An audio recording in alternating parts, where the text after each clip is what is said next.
Welcome once again. And then the discussant is Dr. Arina.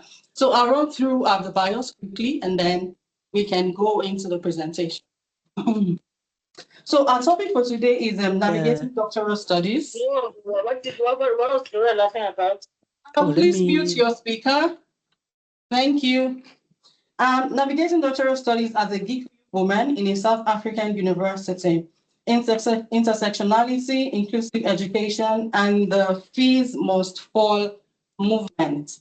Our presenter, as we've said before, is Dr. Wacango Kimani. I hope I pronounced it very well. She's from the University of Johannesburg. I'll go through our bio now.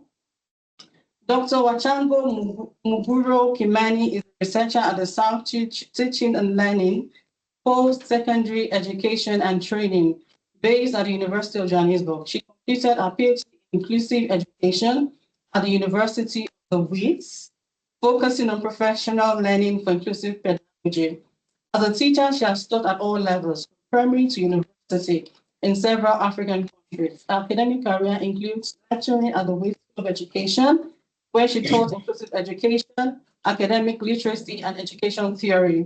Dr. Kimani holds postgraduate degrees in inclusive education and library information science. Her writing and research focus on equity in education through inclusive teaching practices and collaborative research. Our portfolio includes gender mainstreaming in educational publishing, inclusive voice methodologies with young schooling mothers, and professional teacher identity. It has also facilitated professional learning communities and education professionals across sectors. On to Dr. Arina Simbanda's bio. Dr. Arina Simbanda is a postdoctoral research fellow with South African Research Chair in Higher Education and Human Development at the University of the Free State. She holds a PhD in sociology at the University of Johannesburg, where her doctoral research explored how households navigated livelihood challenges during and beyond the COVID-19 pandemic. Our research interests lie at the intersection of sustainable livelihood, marginality, human capability, and higher education. She examines how structural inequalities shape everyday survival strategies and the pursuit of well-being in Southern Africa. Dr. Sibanda's work contributes to thinking how education and policy can foster inclusive and sustainable forms of development. She is currently authoring a book titled Enhancing Sustainable Livelihoods in Southern Africa, Also Innovation and Urban Resilience, to be published by Routledge. Our emerging scholarship highlights the agency of low-income households in creative, adaptive, and resilient livelihood practices. So Dr. Wacango, as we discussed the other time, you're going to have 30 minutes to present. After that, Dr. Arina will have 10 minutes to discuss, and then we'll open the floor for questions. I think you can start now. Thank you very much. Okay, thank you. Now, the people in the lobby, it keeps coming up on my screen, so I hope it won't distract me too much. But thank you for inviting me. And secondly, I just want to know, can you hear me clearly? Because as you were giving the bios, you were breaking up. So I'm not so sure whether I'm also breaking up. We can hear you very clearly. We can hear you. Okay, I hope everyone else can. So thank you very much. So we are looking at the first slide, right? This picture actually shows contemporary Gikuyu women. They're dressed in traditional gear. I personally wouldn't wear that gear. It doesn't have reds and blues, but I identify with these women. It's a sort of like a new thing that women nowadays wear these traditional clothes for traditional ceremonies. It didn't happen many years ago. Well, at least when I was younger. The lady on the right is the former First Lady of Kenya, Margaret Kenyatta. She is a Mutumia. She's a married Gikuyu woman, and a married Gikuyu woman is a Mutumia. And the women in the middle are also Gikuyu women dressed in a traditional gear.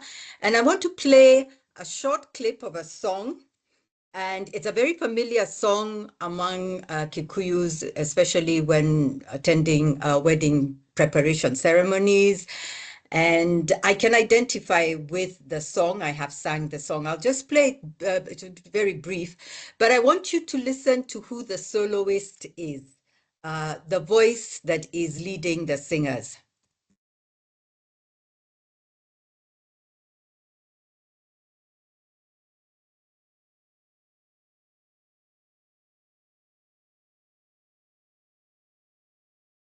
Okay. So I sang that song. So I am a Mutumia, a married Kikuyu woman who started her PhD. My first year of my PhD was in 2015, and I was doing it in a South African university.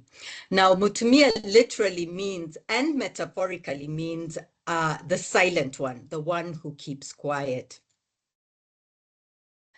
So when I started, the year I started my studies, 2015, is when the Fees Must Fall and Roads Must Fall protests were across the country. And on my campus, they were inescapable. I mean, they were on the streets of every campus, on the streets of Johannesburg. And towards the end of the year, so it was inescapable to see, there was no way you would not know what was going on. Then towards the end of the year, I presented my proposal for my PhD, and shock to me was I did not pass on first submission. So one of the two examiners failed me and said that I should resubmit it, revise it, and resubmit. So I did revise it. I did submit it, resubmit it, and I passed. But I was left with so many questions. Why? I mean, how had this happened? How could I not have passed this first step in the, well, not second step of the PhD. The first would have been the entrance, the initial proposal. And so I started that year. So I started the second year of my PhD in 2016 searching. And in my search, I decided to put my PhD studies in abeyance and went into a space of a year of searching, just asking myself, why had I come to this point where I couldn't, there were just too many challenges, too many conflicts that were going on internally on the streets. Why was this happening? And so my second year, so my presentation is Amutumia searching for her louding voice. And I'll come back to what the louding voice is about. And Amutumia, as I said, is a married Gikuyu woman, which literally means the silent one. I will also show that, when we present research, we often present it as something almost linear.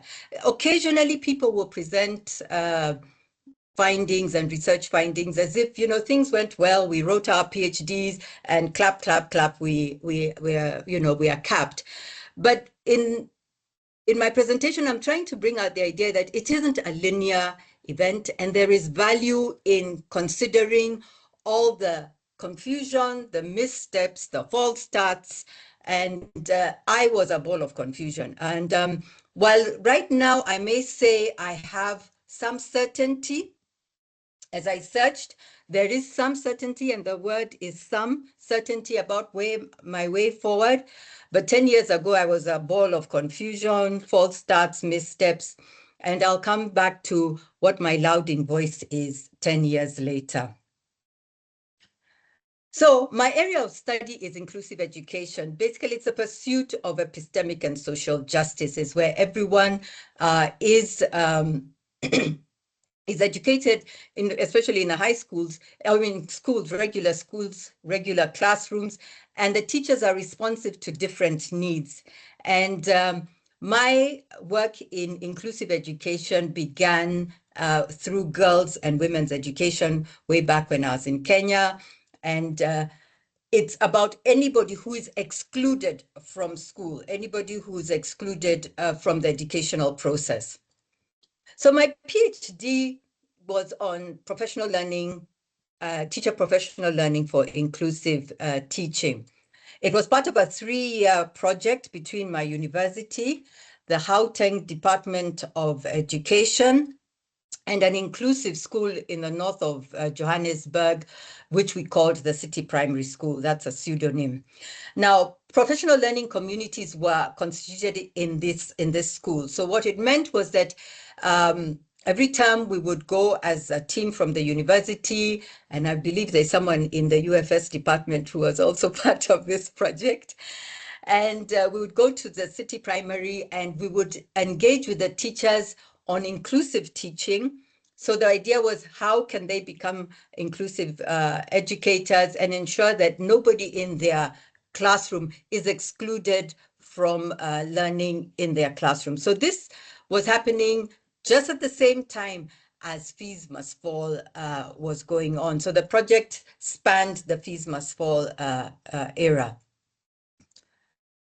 I think maybe I should mention that professional learning communities it's a community of practice, but a special type in terms of that it's in school for teachers to improve their teaching and specifically to a particular subject. So in our area, of course, it was inclusive teaching. So FeesMustFall is happening. It's going on all over. At one time, I remember I was online on Twitter just watching how the tweets were moving and how the students were engaged. While at the same time, this was happening. And those 4 pictures indicate how to me, there was just this disconnect. There's all this protest. It's about inclusion because the students were protesting about being excluded. There was socioeconomic exclusion, there was pedagogical exclusion, there was cultural exclusion, there was colonial-based exclusions. And then on the left-hand side of I don't know if it's a left of my screen, is we had these PLCs and all about inclusion. And for me, there was a disconnect. It just seemed like there was something was missing in this scenario. And then to make it even worse, then my proposal fails, and that was a serious reality check. There just seemed to be too many things going on personally. And remember, I'm a Mutumia. I meant to be the silent one. I'm in a space where there's a lot of protest going on. It's a protest area. It's an activist subject. And I'm finding there is a disconnect. I'm not going out into the streets. I wouldn't go out there as a Mutumia. I'm, who I am. So there was all this disconnect. And then just as all this was happening, further exclusionary fractures began among the students. So this is a picture that appeared in a daily, in a newspaper in early 2016. This is a lady called Tenjiwe Mswane. She was a student, and the picture is her protesting about the exclusion of LGBTI activists within FeesMustFall. So already the FeesMustFall was about inclusion and exclusion. And then the LGBTI activists were being excluded from discussions about FeesMustFall, to resolve FeesMustFall. And if you look at that picture, you see Tenjiwe is standing in front of a man who behind him are a whole group of other men. And she has a whip with her. This, I thought, is a picture that is, brings out a lot about marginalization and what Slee calls the ubiquity of exclusion, is that we are we often, there's so much normalcy about exclusion that we are often blinded to where it is also happening when we are talking about inclusion. So for me now began in this year of searching some more things, there's more conflict that's happening while in inclusive spaces. And so I began to hunt for my assumptions in my research. There just seems to be misfits. So in my research, I had talked about, my proposal was about inclusive education, and I was using a paradigm that at the time I was saying interpretivism. But then we're looking at inclusive education and being told it's a political imperative, and it requires a lot of ideological understanding. So personally, I had my identity to consider. Here I am a middle-aged, a Gikuyu woman, middle class, and a Christian. And the Christian is a notable point. And so I'm a silent one in an activist space. So I needed to work out why there was these conflicts that not only were happening on the streets, they were also happening within my research. I've just been told it didn't work. And then within me, I'm saying I'm an activist, but at the same time, I'm meant to be the silent one. And so SLE says that, ideology is like sweat. You smell everyone else's, but you don't sell your own. So I needed to start smelling my own sweat. And so I went into a space of ideological detoxification or ideology critique. This is Brookfield's terms. And I was juxtaposing FeesMustFall, Mutumia Gadha, and PLCs, and trying to say, I need to uncover the ideologies that continue to keep inequality intact. So that was now my premise for this year. And so there were various intersections, inclusion. There was FeesMustFall, and there was also my own particular identity as a Mutumia.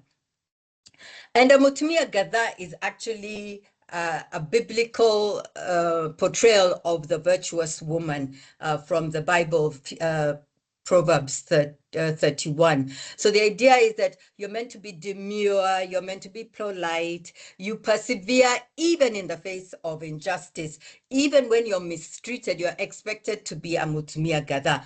That's what we are told. And I believe young women are still being told today, before they get married, if they're getting married in Christian traditions, you've got to be like the virtuous woman of 31. So add on to that you're a Mutumia, you keep silent. So I want to play that clip I played earlier, and want you to listen again to who.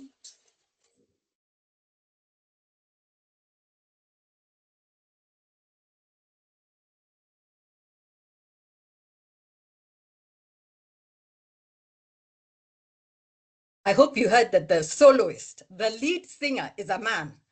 And this, as I was searching for what would bring out the idea of a Mutumia, I found it on TikTok. So this is women all singing, but led by a man. And the idea of the essence of patriarchy so captured, where the soloist among women singing a song that's sung by women, the soloist is a man. So this really captured some of the things that were going through my mind.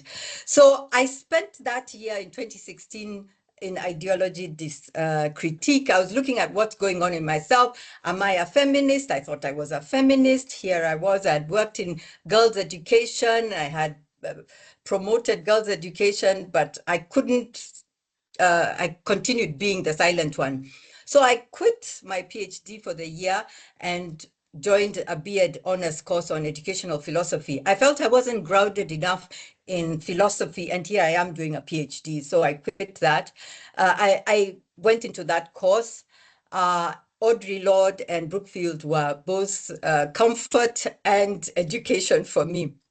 So I spent the year doing all sorts of things. So one of the things, in addition to the honors course, I would every morning I would check what news was going on in our university and see what activities were happening, because this was still, FeesMustFall was still going on. There were various things still happening. It was, what was I to, I wanted to engage with this space. So this is a particularly important picture for me. This is me participating in the Holi. In Holi, it's a Hindu ceremony of color.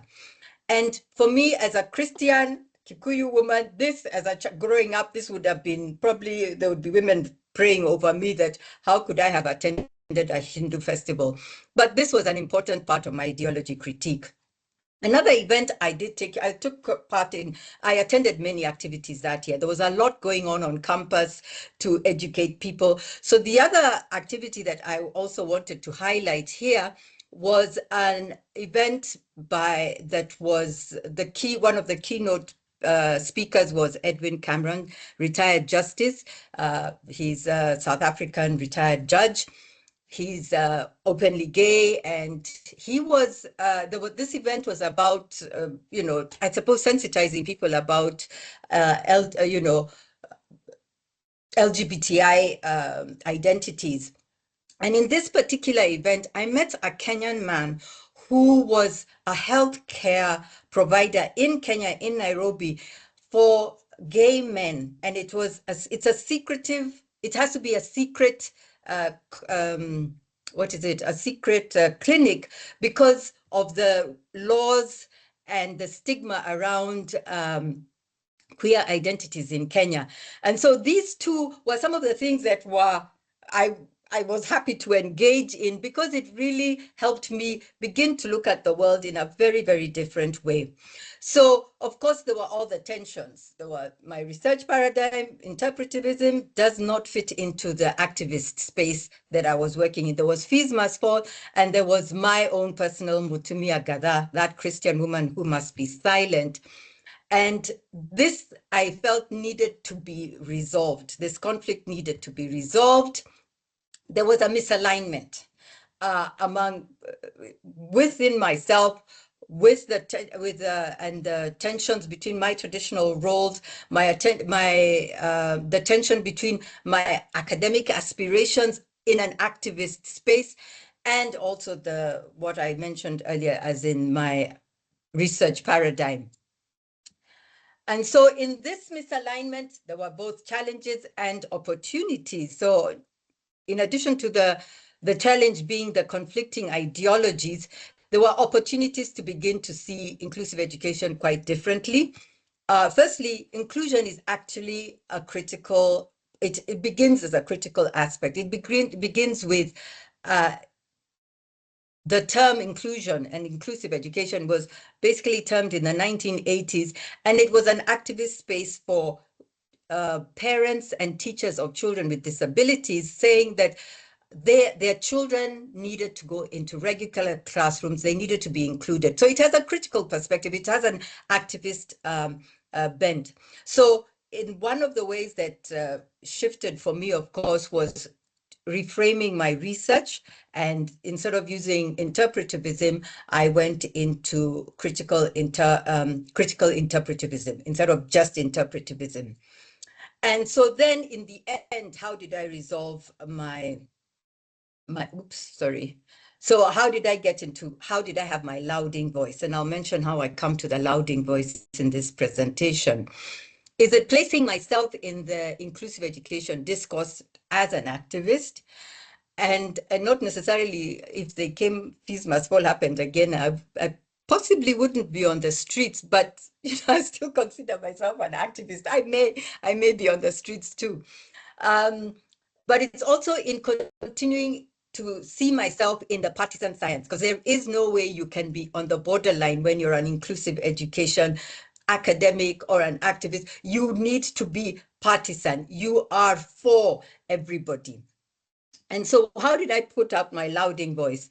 I put the I back by putting back I into educational research. So in my PhD thesis, it's not a big part of it, but I do mention this conflict that between my being a Mutumia in an activist space and writing my research with I. And Walton does say that we need to put the I back into educational research, because then I contribute to the ongoing conversation. I'm becoming part of the conversation especially in inclusive education.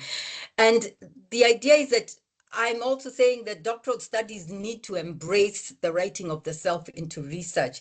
And rather than looking at it as a clinical, we start chapter 1 to the end as if things worked out all well, and there's nuance in the intersectional challenges that we face as researchers. The other way I put my out my lauding voice is in identifying that narratives are important. While this particular one is an autoethnography and my research wasn't, but the idea that putting it out there that the value of narratives. So there are one or two narratives I did put in my PhD, but indicating that the PhD and doctoral research, or most research, isn't a straightforward route. It's missteps and false starts. And it's about moving away from the traditional essence of what it means to do research. The other thing that is the lauding voice is this year. So I land back 10 years ago, it's finished, my research is done. Now, 10 years hence, I read this book, The Girl with a Lauding Voice, and it shook me. It really brought me back to where I'd started in inclusion for girls and women's education. And in this book, the main character, Aduni, identifies that education will give her a lauding voice. That's not her picture, it's just a picture of young girls. And it really struck me how years later, since I started being inclusion, that young girls are still struggling to be educated. And I'm going to be shameless and put a plug out there. My podcast is coming out sometime soon. So that's what it means, is that I want to have a lauding voice, especially for all these marginalized, especially marginalized girls. And I'll end with this slide where this is current news. The news that a university lecturer will scald a child because of whatever, is a theme in the story of Aduni and the lauding voice. The fact that there are so many young women who are being married off and their education is curtailed. The fact that period poverty is a big thing. So my lauding voice is that I hope that I will continue to that I will continue in inclusive education, but specifically for girls and women's education. Thank you. Thank you very much, Dr. Wacango, for that thought-provoking presentation. Now it's time for Dr. Arina Zubanda to engage with your work. Thank you very much, Tolu, and good afternoon, everyone, colleagues in the room and colleagues online. And thank you so much, Dr. Kimani, for your powerful and thought-provoking presentation, which I see not just as a paper, but a journey, a testimony, and a theoretical intervention. And your work reminds us that sometimes doing a PhD, especially as an African woman, is not only about accreditation, but it's a process of self-definition, of negotiating identity, power, and belonging, especially within institutions which are still grappling with colonialism and patriarchy.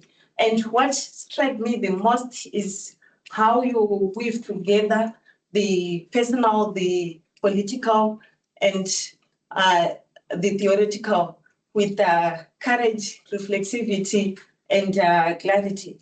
So this is how I'm going to, in my comments, this is how I'm going to structure my discussion. So I will first highlight what stood out for me.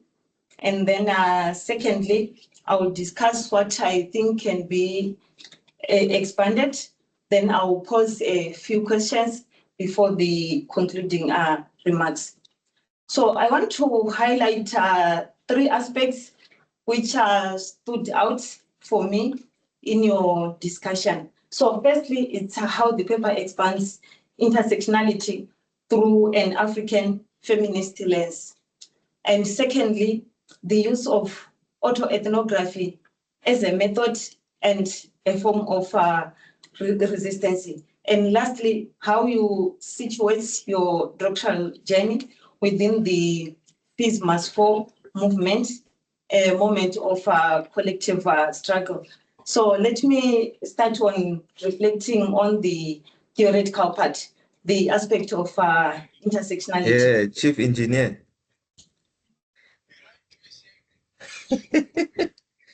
Please mute your speaker. I don't know.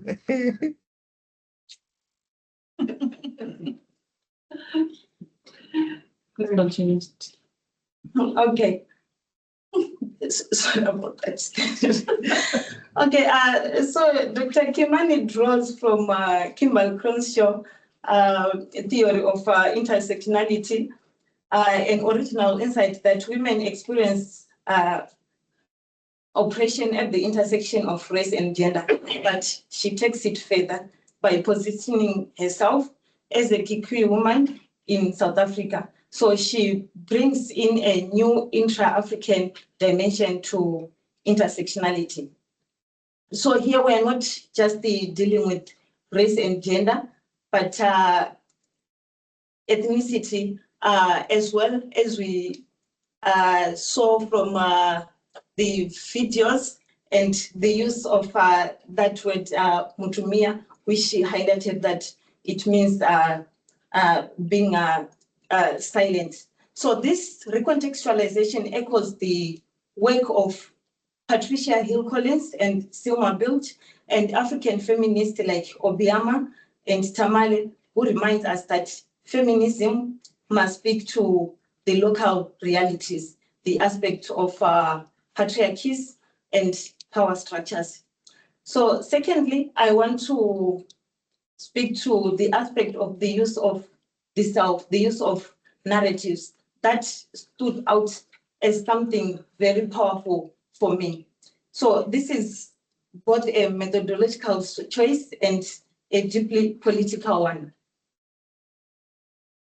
So in an academic culture that often praises objectivity and detachment, autoethnography insists that lived experience is itself a form of knowledge.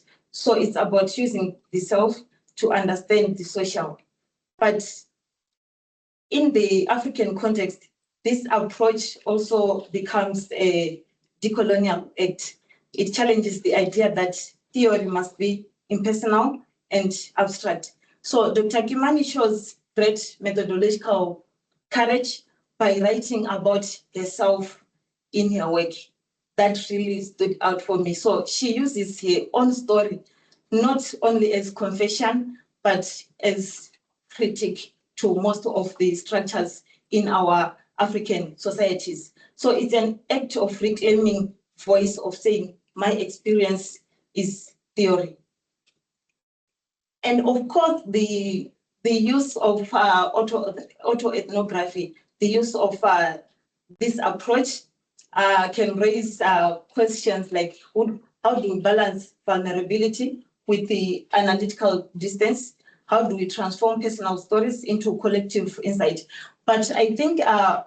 Wacango does this masterfully by weaving a personal narrative with theoretical reflections in ways that invite empathy and critical thought. So lastly, what stood out for me is how she maps the paper within the FeesMustFall context. Like she indicated that it was a challenge in terms of how does she maintain the balance, being a mutumia, where she's expected to be the silent one. Yet there are protests going on out there about the advocacy for inclusion. Her focus is on inclusive education, but now she has to remain silent because of the cultural background. So that as well stood out for me.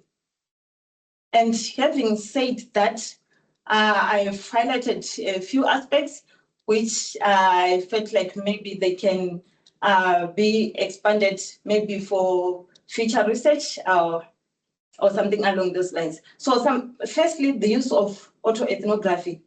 I think it can be expanded to highlight storytelling as both an African and feminist way of knowing, showing that writing the self is not just personal, but also a political and scholarly act.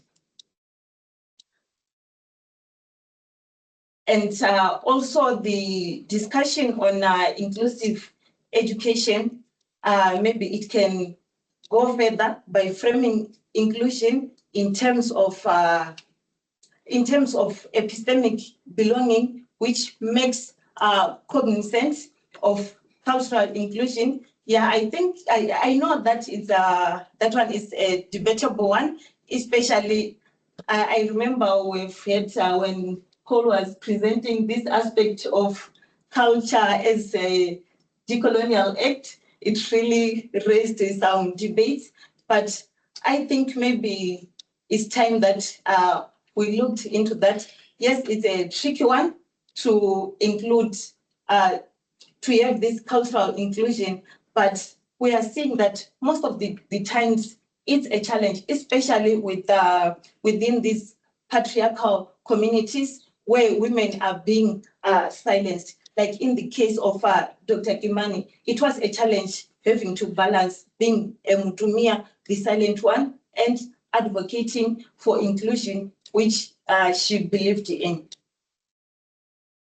And let me pose a few questions, maybe not only to Dr. Kimani, but to everyone to think about. Yes, she will respond, but yeah, these questions are directed to everyone. So how can we use, how can the use of self-narration inform how we supervise, mentor, support African women scholars in our institutions? And what does it mean to succeed in institutions and societies which are still shaped by colonial and patriarchal legacies? And yeah, so those were my questions. And just some concluding remarks before I hand over to Tolu. So this is, I found this quite a remarkable paper. I really enjoyed the presentations, especially with the visuals and the short video clips. So it bridges the personal and the political, theory and experience, critique and hope. So Dr. Kimani's narrative collapses the boundary between scholarship and selfhood, showing us that to tell one story unapologetically is itself an actual form of resistance, especially in our patriarchal societies. So she reminds us that for many African women, PhD is not just about accreditation, but a rite of passage, a struggle for belonging, and a claim for visibility.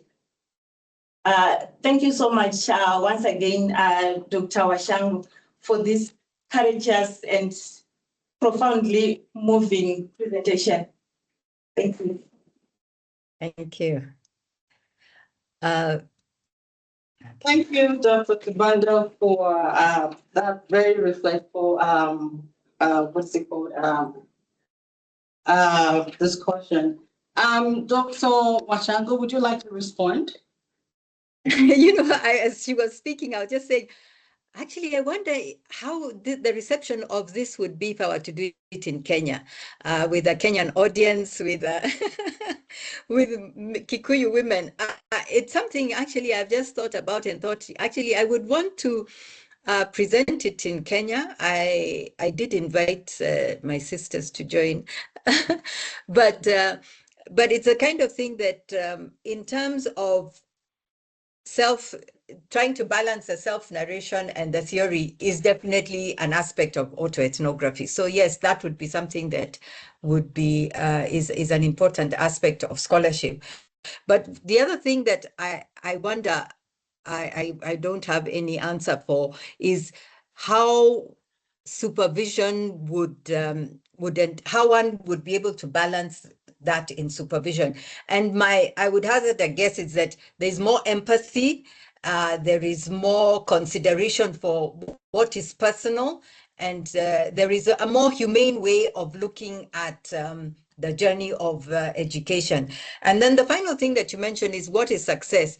As you were mentioning it, I just thought to myself, if after, well, I wrote this, the first version of this was at the end of 2016. It was at a writing retreat in November, actually, exactly 2016.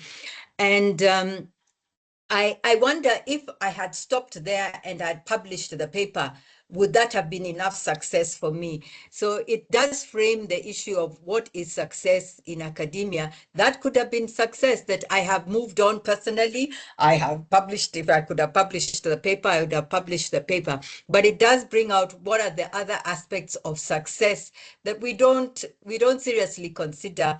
Well, maybe not seriously, we don't publicize, we don't let people know that yeah, things changed. I that I can now, you know, be an activist for LGBTI, while if I was in Kenya, I possibly wouldn't have.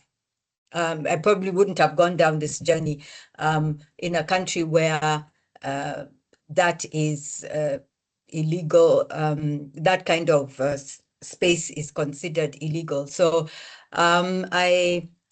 I definitely will take into heart these, what is success for going forward. Thank you. Thank you, Dr. Wacango. Now the floor is open for questions. If you have questions online, please raise your hand. I don't see any hand yet.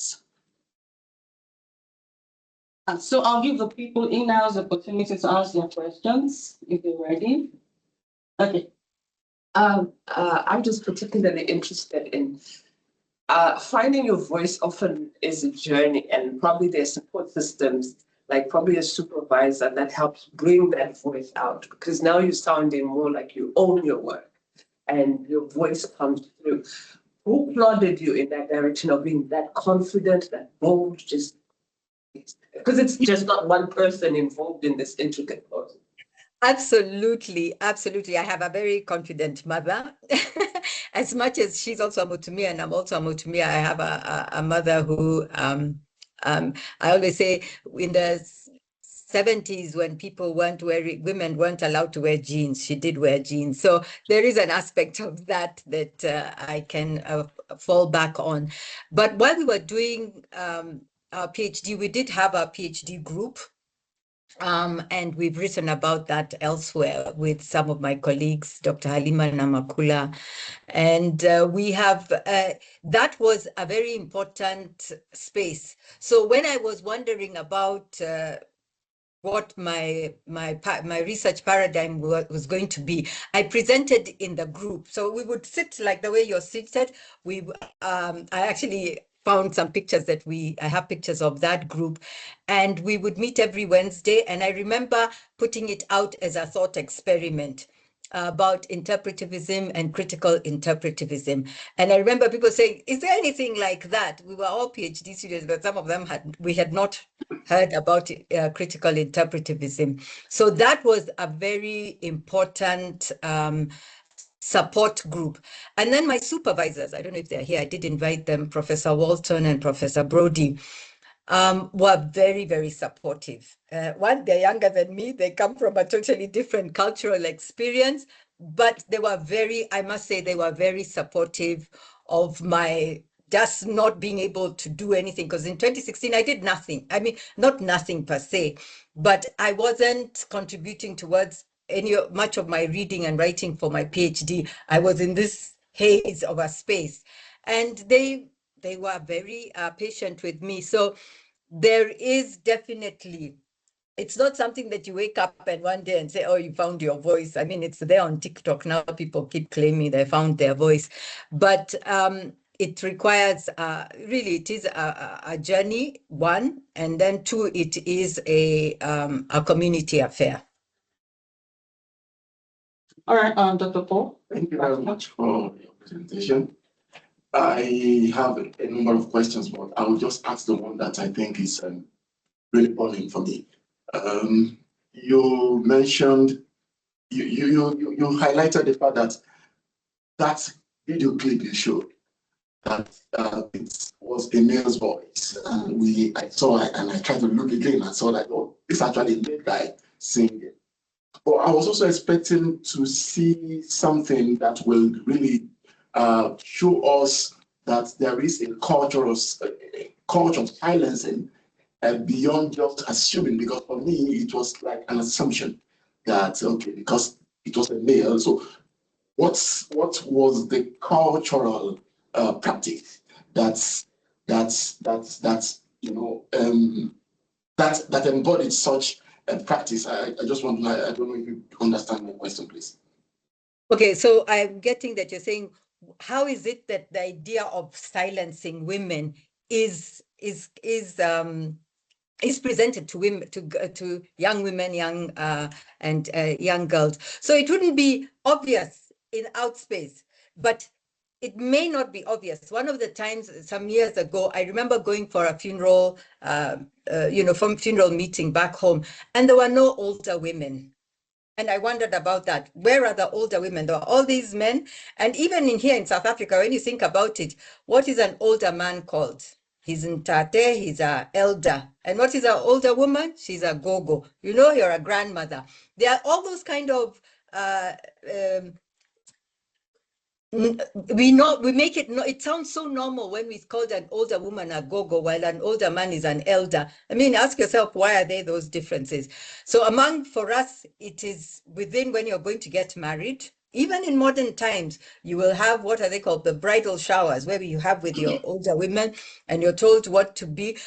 I'll give an example. I don't know if my sister is here. When my sister was getting married in church, the priest actually spoke about that. He said, when you get married, if your husband has misused the finances of the family and people come and there's no sugar, you don't talk about it. You just say, these days we've decided to be taking sugarless tea, but the man has drunk the sugar, has used the money for other things. So there are those kind of messaging is constantly there. It may not be outwardly. Sometimes it's not outwardly, but the paper that I mentioned, Wamboi, it does express that, because like it happened here, when women wear mini skirts, they're beaten up, saying that you're exposing yourself. Those kind of things are there to silence women. So the silencing of women may not be of it. There are aspects of it that are overt, but many of them are covert. So, for example, going on YouTube and speaking about it, someone will say, you shouldn't be saying these things. You should be quiet. So someone will tell you silently, or they will indicate that this kind of thing is not the thing to be done by a mutumia. So I don't know if that answers your question. Not exactly. I think, so sorry about that. I think my question, let me put it more clearly. I was going to ask if there was something cultural that actually that makes men to sing in that context. Is that something cultural? Does that have a cultural basis that we can now build upon to say, okay, that is why this happened? Because that will, for me, help to justify the silencing that we are doing. Then the actual wording of what a woman is, a married woman is a mutumia. It literally means the silent one. It literally, that's the title that's my title. So when I'm introduced anywhere, I'll be told this is a mutumia, she's a mutumia of so and so, means that my husband is the only person who can speak in public when I'm, well, not necessarily, but that's the thing. So culturally, that is it. I don't know whether that helps explain it, is that the wording itself says, be silent. Thank you very much. Thank you very much, Dr. Wacango. I'll give those online another opportunity to ask their questions if they have any. If there's no hand up, okay. In-house, any other person? Okay. Okay, thanks, Doc, for your presentation. I just want to come back to Paul's question again to say, that lead of that man's leading on that group, does it have any patriarchal connotation, or it was how is your view on that? Maybe let us understand more. Why do you question that it was led by men, right? Secondly, I see you mentioning a lot about Mutumia as a silent one. If then you are given a chance to reframe it, how would you want you as a Mutumia to be referred to or to be called? Lexicon, I don't know what it would be in Kikuyu. Mutumia. I don't know, maybe my name, use my name, or the other way. I'm now answering your second question first, is that probably the strong one. I don't know. That's a good question. I'm going to look for it. But in the writing by Wambui and several other women, Kenyan women who have written, Wangari Maathai was one woman. If you actually follow her story, how she was constantly silenced. And even, I'm not so sure whether it was the cause of her divorce, but there was that sense that she needs to be silent. This woman is talking too much. She's out there. So there are various women who have spoken up. So I don't know. It would be interesting. Maybe we should call ourselves Wango, who was she was initially, we thought she was a mythical character, but she was a real person who stood up against men. So maybe we would call ourselves, something to do with Wango. So yeah, it's a good question. And then in terms of the song, that song necessarily, it's not necessarily that it shows patriarchy. But for me, it was so symbolic of the patriarchy in the community. He was a soloist. There could have been more men who were singing in another traditional setting. There could have been more men singing. It's a common song. So it's just happened to be such a beautiful example of that sense of a man is the leader of a song on women, with women singing. So in a sense, it's not necessarily that particular song is contextually showing that the men are the ones who must lead. But that particular song has male soloists. Thank you, Dr. Wacango. Faith, as a question. Thanks very much for that presentation. I think it resonates with many of us who come to study and then go back home who are different people. I'm kind of curious, you left Kenya as the silent one, but now when you go back, you're the one with the loud voice. So, and I assume the context is still the same. The patriarchy still exists. So what kind of tensions and perhaps conflicts do you experience now when you go back to Kenya as the loud one? And how do you negotiate that? I don't know whether I'm the loud one. Maybe it's just that I'm a loud person. My voice has just got a big volume. But I don't know whether. But there is more. I guess it's a negotiation. It depends on the context where I am. There are times when, of course, I would speak up. For example, there are certain ways that I may not talk about the supporting LGBTQ identities, because it depends on the context. But I'm openly out there saying that there is no reason for why we should have laws like that. Incidentally, Wainaina Binyavanga was actually my student. I taught him in high school. So that kind of framing, I have sort of been able to engage with spaces that are considered taboo, without the sense of much fear. And then the other thing is I'm a middle-aged woman. I'm no longer young. So I don't have the fears that I may have had when I was younger as a young wife. So right now, when you reach a certain age, it doesn't matter what you speak. People they will deal with themselves. It's no longer a problem for me. I may be dismissed, or I may be dismissed because I've been called, in Kenya, we are called summer bunnies. Like in December, I'll be going to Kenya. So we are called summer bunnies. There are all these people from the diaspora going back to Kenya, and there's a lot of comical videos about us. And so there's a dismissing of these summer bunnies that, they're just bringing foreign things to us. So to answer in brief, it would be contextual. I wouldn't talk about sexuality with my 85-year-old mother, but I wouldn't have a problem talking about it with younger women or younger men. It is very contextual. It's very dependent on what's going on. And now people are more open. I mean, there is much more openness, but still it is sensitive. For example, issues of that, even religious, for me to have said that I meditate or that I have attended a Hindu ceremony, my own age mates would frown upon it. And again, they might dismiss me as saying, she's a summer bunny, or she's just come from the diaspora, she's from South Africa. So, things like that happen. So it's a contextual thing, but I definitely don't have any fears talking about the things that I believe in. Thank you, Dr. Wacango. I don't know if there's any other question in-house. Okay. Yeah. Thank you so much, Doctor, for the presentation. Just wondering on the name, Mutumia, I have struggled with my name. My name actually means trouble or suffering. And for many years, I've struggled with it and tried to change it and all those things.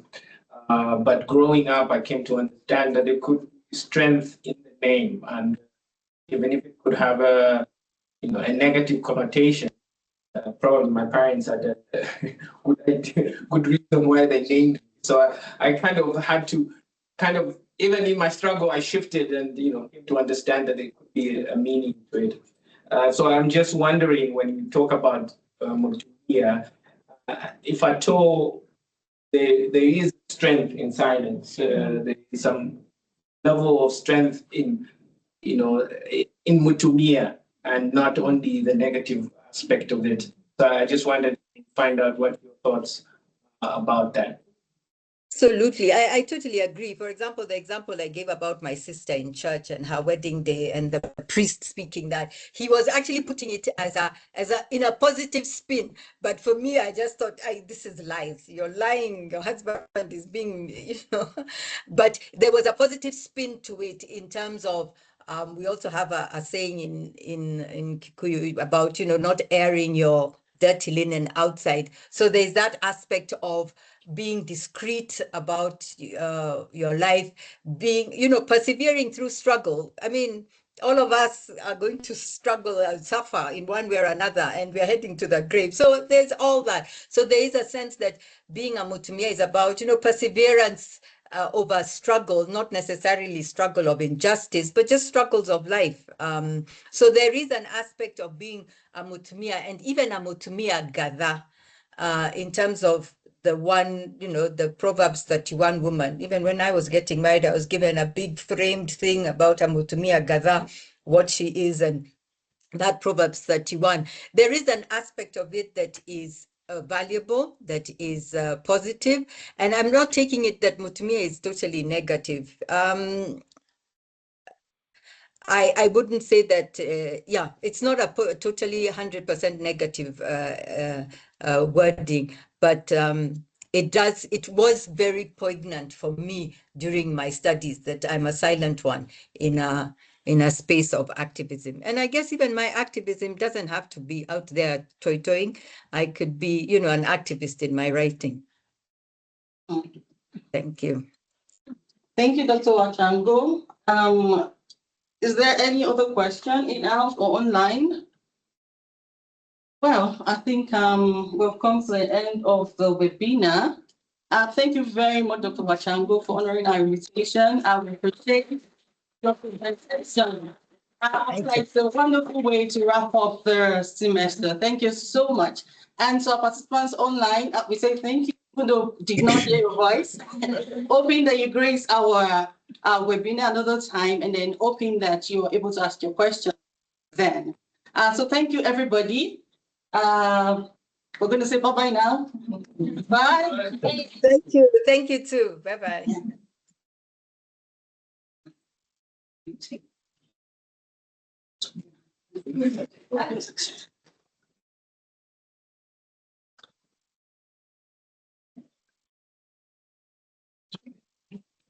All right.